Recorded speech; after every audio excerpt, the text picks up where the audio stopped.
Petty reasons why I stopped talking to a man. Yeah, I have a list. Fake money. He used to walk around with this stack of hundreds and told me he could buy me the world, and then he invited me to his house, and then I looked at the money and it said play money. So, yeah. Height fish me. He told me he was 6'3", and then when I got there, me and him was the same height, and I'm 5'4". So either I'm lying or you're lying. But then I saw his brother, and his brother was actually 6'3". Bald in their 20s. He had a hat on for every single picture, and now if I see a man with a hat on every single picture, I start looking for videos because now I know you're bald. But why are you bald in your 20s? Car is always in the shop. Just say you don't have a car. You don't have to lie to me. Made me pay for the date. He begged me to take me on a date for a whole year, and then when we finally got the bill, he pulled out his calculator and then asked me, like, what did I get? So I just paid for it to save myself the embarrassment. His feet stink. He came to my house and he took off his shoes, and his feet stunk so bad it made my whole living room smell like corn chips, and I had to throw my carpet away. Peed in a bucket. I came to his house and he had a bucket of pee in front of his bed, and when I asked him if that was a bucket of pee as a joke, because I honestly thought he just had a leak in his ceiling, he said yes, and he peed in a bucket because he takes a special type of medication and he's too lazy to go to the bathroom, but the bathroom was really down the hall. And they lived in a 3-bedroom apartment, so the apartment was not that big and it was in the Bronx. Had the shrimp, but he was 6'4". He really gassed my head up, and honestly, I thought because he was skinny, it would have been a third leg down there, even though he was tall, but honestly, it was not. Everything about him was skinny, even, yeah. Lied and said he had his own place, but it was really his mom. His mom was just on vacation. I don't think I have to explain that. Had something in his teeth. I just feel like, how do you not feel like you have something in your teeth? Like, you just talking to me smiling, you don't feel like you have something in your teeth, and the whole thing just made me, he was already not that cute, so yeah. Saw his butt crack when he came out the car. That is an immediate turn off. I was so sick in my stomach. I really did not talk to that man ever again. And he called me big money. Don't ever talk to me again. This is why I blocked you. This is why I don't be talking to men. But that was my part. What's up with it, fellas? It's JB2Raw back in motion with another video, man. In today's video, I'm going to talk about how petty the Americanized woman is. But pertaining to the video, I didn't hear anything that she said that was wrongful. You know what I'm saying? Outside of the something in the teeth and the big money thing, I ain't really hearing none. Those were all legit reasons. I feel like most of those were justified. You dig? Because, I mean, the big money thing, I think women take that too serious, bro. Like, it's just a joke. You know what I'm saying? That man can have his stuff all the way together and call you big money. It doesn't matter. You know what I'm saying? That does not mean he's going to ask you for money or nothing like that. But, you know, y'all go deal with bums that don't have their stuff together. You know what I'm saying? He has to drive your car around. You dig? Like, come on now. Like, you rather a guy call you big money that has his stuff together, or you rather mess with a bum? I think they rather mess with a bum. It's just a joke. Stop taking it so damn serious. The teeth thing, bro, it happens sometimes. People eat food, stuff gets stuck in our teeth. It is what it is. Everything else she said was pretty justified. I mean, put yourself in her shoes. You dig what I'm saying? Would you continue talking to a woman that had one of those things going on outside of the big money thing? A lot of men will cut a woman off for that, the big money thing. You know what I'm saying? But, you know, something in her teeth or something like that, or, you know, put yourself in her shoes. If a woman come around me with stank feet, I ain't talking to her no more. This our first time linking. I don't know her like that. I ain't coming around her no more. It's over. But if you put yourself in her shoes, I guarantee you most of the stuff that she said, if a woman did it to you, you would stop dealing with her too.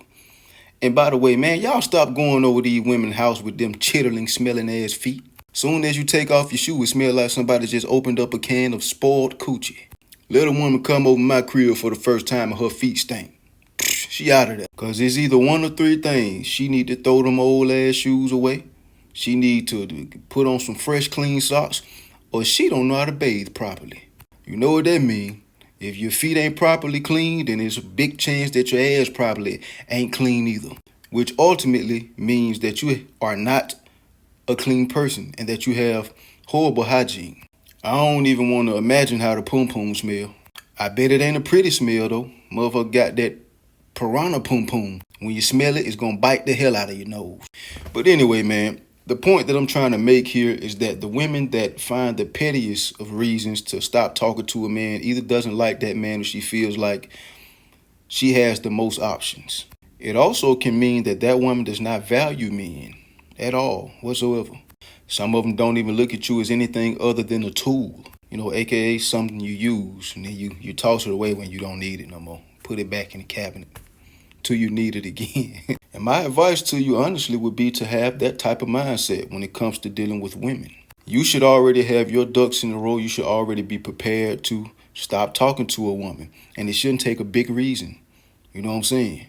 Another way that I'm going to put it is that you shouldn't have too much patience for anybody. You know what I'm saying? You shouldn't have too much patience for a woman that you're dealing with that's not on point. Of course, you can help her be on point, because when she's dealing with a high quality man, it's a big chance she's never dealt with somebody of your caliber before. We talking overall. We're not talking one thing.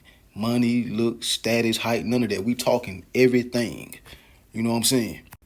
And we're not calling ourselves perfect by saying that at all. But I'm saying you might have to help her be on point, because she's not used to dealing with a guy like you. You know what I'm saying? You may have to teach her some things. She may be used to dealing with guys in certain ways, you know what I'm saying, that you ain't too much rocking with like that. You know what I'm saying? So it's okay for her to be under your tutelage when it comes to how you want her to react with you. Yeah, but never have too much patience with a woman. As women that get rid of men for the pettiest of reasons, they don't have patience for you. And you may ask why. Why shouldn't we have patience? I mean, why should you? That's my answer to your question. I'm answering your question with a question. Why should you? What the hell has she done for you to where you feel like you should just be overly patient with this person? What does she do for you? You just met her. We talking about somebody that we just met. She ain't did nothing for you to just be overly patient. You know what I'm saying? Because honestly, being over patient is a form of desperation. Why are you so patient with this chick that's done nothing for you? You need her? What you need her for? Something that she's been doing for you? She ain't did nothing for you. What she did for you? Nothing. Hell is she done to deserve all this damn patience from you? Nothing. And with a lot of these things is common sense. Never teach a woman common sense. If it's something that's supposed to be common sense and she committed an act against that common sense, she can be out of there. You can cut her off. Why are you coming over here? I don't even know you like that. This is our first time linking. I mean, we've been conversating and all, but I don't know you like that. You coming over here with your feet stinking. I'm never talking to you again. That's common sense. Wash your feet. I'm not teaching you, hey, next time you come over here, make sure your feet. Ain't no next time. This is common sense. You never teach a woman common sense, bro. See, the thing about it, the difference between us and women is that women think common sense is all we're supposed to give them the world, the moon, the heaven, the earth. And you know what I'm saying? It don't work like that. They just speak from their narcissistic standpoints. You did what I'm saying? We ask for bare minimum stuff, bro. You know what I'm saying? But washing your feet, there's just an example. It's common sense. If you come over here with stanky feet, I'm never talking to you again. This is our first time linking. It's common sense. I'm not teaching a woman common sense, period. And you shouldn't either. That's why it's called common sense. She's supposed to know this already. And I'm going to tell you what being too patient could attract. It can attract you being tested by those that see your patience, you being overly patient, as a weakness. You're going to attract those that want to test that patience if you're overly patient. Being overly patient is it's an offshoot of being overly nice from a certain perspective, if you think about it. And you know, the overly nice people get tested the most. You know what I'm saying? These people are some people that get tested the most in the whole world. It's just the human race. That's just what the damn human race does to overly nice people. I'm not one of them, you know what I'm saying? But every now and then, I may just be like, bro, why are you being so nice, bro? You fruity? You know what I'm saying? But never mind. I mean, anyway, yeah, you might say, women test all the time. Of course they're going to test you.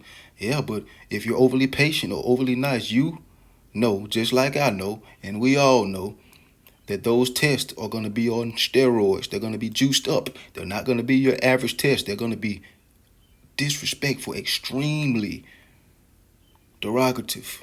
Speaking of tests, ain't nothing wrong with testing a woman back. I don't give a damn what nobody say. You testing me? Okay, I got some tests for your ass too. Come on with it. And it better not be disrespectful, because you could be out of here sooner than you got here. I'm telling you. And listen, man, when I speak about patience and all that, I'm not saying you should have a temper. You should have your emotions under control at all times. You know what I'm saying? Because if you don't, that makes you a female in a dude's body. I'm going to keep it PG-13. I ain't going to call you the B word, but you know what I mean. That makes you a female in a dude's body. If you have a temper, you can't control your emotions. You might as well be a female. Might as well, Craig. But I'm going to keep it PG-13 though, man. It's YouTube. I'm going to say it again. If you have a temper, you can't control your emotions emotionally, mentally, and spiritually, you ain't no damn different from a woman. The only difference is physical. Check yourself, buddy. But anyway, fellas, that's enough of my BS today, man. Y'all make sure you keep your feet washed. Subscribe to the channel. Like the video. Turn on the post notifications, man. And what's that other one I be saying? Oh, yeah. Let me know how you feel about the video in the comments, man. Or add to the video. Feel free to do that. It's JB2 Raw. Make sure you keep the Most High first. Stay up, stay strong, stay out the way. Catch y'all in the next one. Peace.